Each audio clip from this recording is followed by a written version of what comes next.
and I'd like to support my colleague in relation to the amendment to the Order of Business on the loan parent allowance. I think it's a very important issue. We've all received representations on it, and I hope that the government will support it. I'd also like to praise the Taoiseach for his recent announcement in Killarney that he will be releasing the files in relation to the King's Mills massacre in the north. He had met with the families, he had said that he would do it, and obviously there was technical reasons why there was a delay, but now we see that it will be released. But of course what we are asking and demanding is that the British Prime Minister would do the same in relation to the Dublin-Monaghan bombings. Obviously, in relation to the Pat Finucane case, we want him to honour an international agreement, the Western Park Agreement, where they said that they would hold an inquiry into it, and they have failed to do so.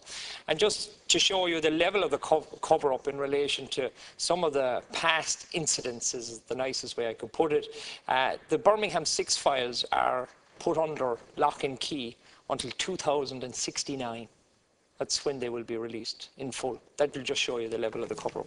My colleague, Senator O'Brien, referred to the issue of organ donation and organ transplant, and colleagues will be delighted here that we're not going to recall the Seanad again this summer in relation to it. But the effect of the recall in 2013 was that the government, because of the awareness brought about by the fact that 1 in 10 people die on our organ transplant waiting list, not because there aren't organs out there, it's just because there are systems that don't work.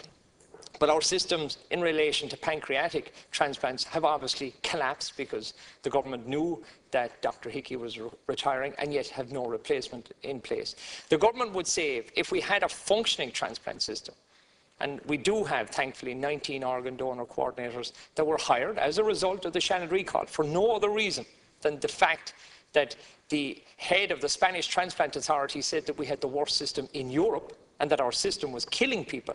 That embarrassment on the front page of a Sunday newspaper the week before the Seanad recall meant that the government took action. Now, the government needs to take action in relation to pancreatic transplants as well. It is simply not good enough. And we have Leo Varadkar, the minister, going around like a commentator, as if he had nothing to do with it, as if he was just somebody who happened to show up in the Marion Finucane show reading articles in the paper, which seems to be where he gets most of his information, as opposed to briefings from his own department. If he put a proper system in place, we would save, the taxpayer would save, if we had a functioning transplant system. Instead of spending millions on dialysis every year, we would save 325 million a year. Yet we waste it and spend it on people who need dialysis. And the sad reality is this year 65 people will die on our organ transplant waiting list simply because the system doesn't work. And the man with the responsibility for that, Cahill, is the Minister for Health. I'd ask him to come into the House and answer why he is allowing people to die under his watch. Thank you, Cahill.